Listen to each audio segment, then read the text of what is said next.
Go. I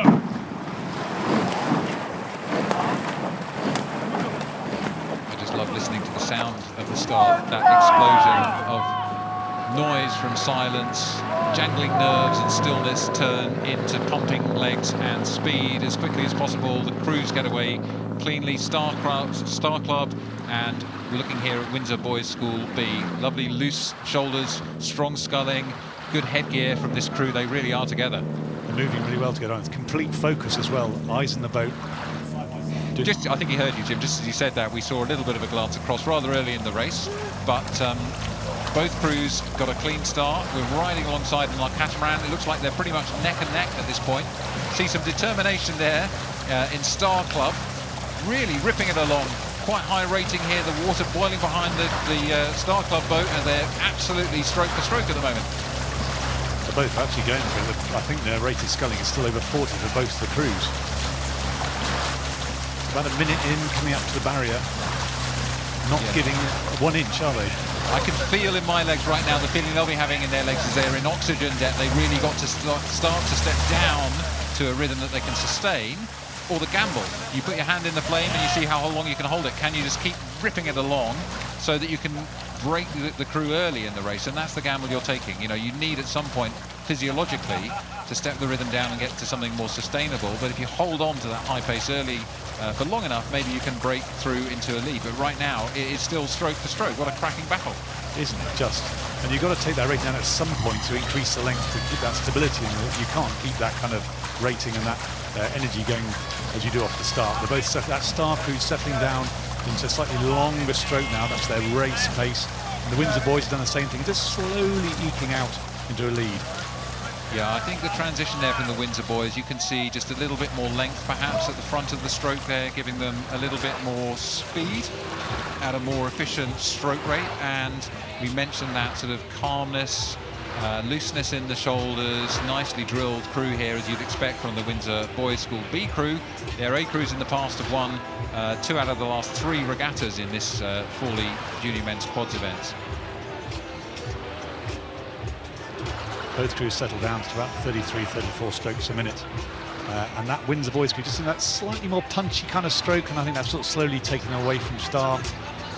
Star, I was talking to the coach of the Star Club, Chris Callow, and he was saying that kind of how up they are for today.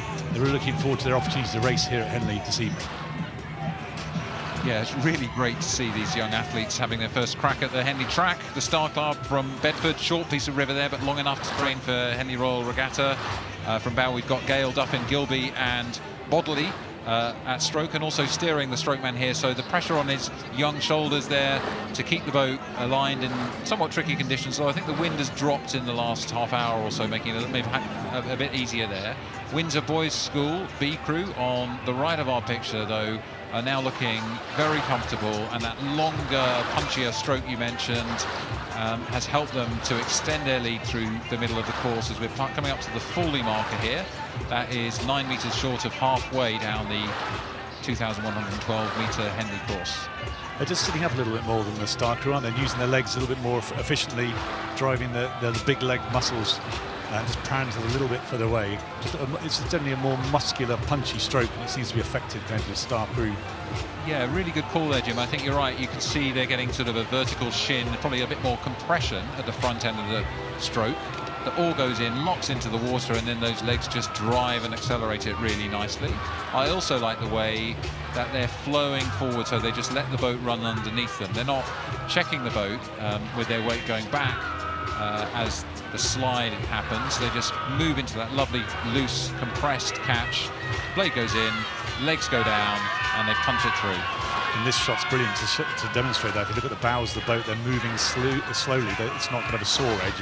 It's just gliding through the water, even when they're about to take stroke. Yeah, I love this. You see with the stripe on these one pieces they're wearing as well, you can see how well they're aligned with each other too. The legs moving absolutely in sympathy like the pistons in a car. And that's a great feeling when you're in a crew, when you feel the legs going down together. You can start to feel like you're part of an engine, and you're looking for that feeling of moving in total synchronicity, efficiency and power coming together to give you an advantage like this. Now, I've got to say that the Star Club crew continue to attack, continue to hold it. You said they were up for it. I think they absolutely up for it through the middle of the race. And they are having another go, having another push, trying to get back at Windsor Boys B in the green on the right of our picture. Star Club with the white oars and the red stars in red and light blue on the left of our picture, having a real crack at it, throwing everything they can into this, and they have to at this stage in the race.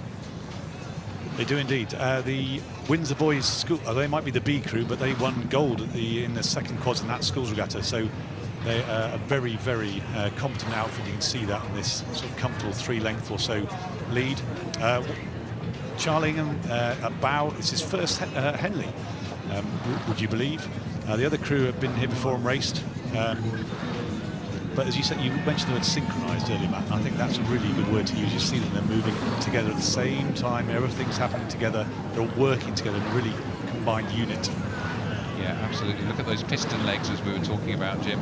Combined unit, it's an engine that's working absolutely together. And the challenge of the sport of rowing is you've got to manage yourself, manage your own technique, and you've also got to combine with others. And it's always that kind of balance of doing both and doing those things when you're under pressure. So it's great to be in a position like this, where you're sitting ahead, you're still exerting yourself pretty hard, but you're now starting to think about conserving the energy for tomorrow, making sure that the rowing is technically strong, building that pattern of working under pressure when the body's fatigued, making sure that the quality stays really high. The point about tomorrow is a very valid one, because they're racing, they'll probably be racing Walton tomorrow, who haven't raced today. They've got to bye to the second round on Thursday. So trying to preserve as much as they can ready for their race tomorrow is a wise move. Yeah, they're coming through the enclosures. Plenty of people still here in the golden evening sunlight as the two crews come, the sunshine on their backs. So in the Windsor Boys crew, we've got Charlie at bow closest to us, Max Griffin Sadler at 2, Dylan James at 3, and Matty Sadler at stroke. Some of the synchronicity right there, Jim.